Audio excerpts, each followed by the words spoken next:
ভালো আছি। অ্যান্ড তুমি কেমন আছো? আমিও খুব খুব বলবো না, মোটামুটি আছি, কারণ আমার প্রচুর ঠান্ডা লেগেছে। আচ্ছা আসো। হ্যাঁ, কেন হলো দেখা? তোমাদের সঙ্গে না দেখলে ভালো লাগে না আমার মনে। ভাগ্যিস দেখা হয়েছিল, নাহলে তো তোমার মতো একটা বন্ধুকে আমি পেতাম না। তুমি তো খুব ভালো একটা বন্ধু আমাদের।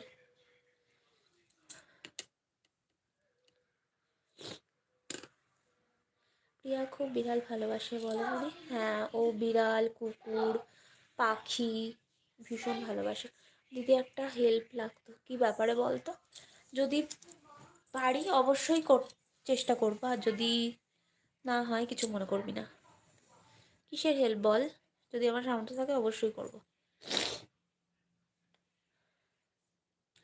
বলছি বাঁধাকপির সবজি করলে কি কি দিলে টেস্ট হবে বলো তো?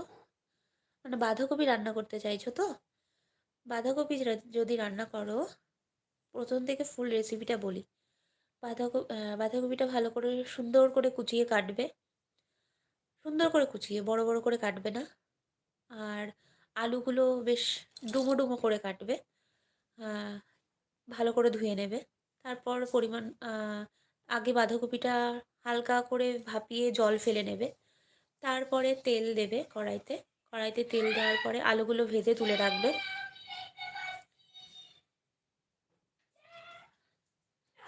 আলুগুলো ভাজবে। ভাজার পরে আদা বাটা দেবে। টমেটো দিলেও দিতে পারো, টমেটো কেটে দিয়ে দেবে আলুটা হালকা ভাজা হয়ে গেলে। তারপর আদা বাটা দেবে। তারপর জিরের গুঁড়ো দেবে হালকা। তারপর হলুদ গুঁড়ো দেবে। তারপর লঙ্কার গুঁড়ো দেবে পরিমাণ মতো সব।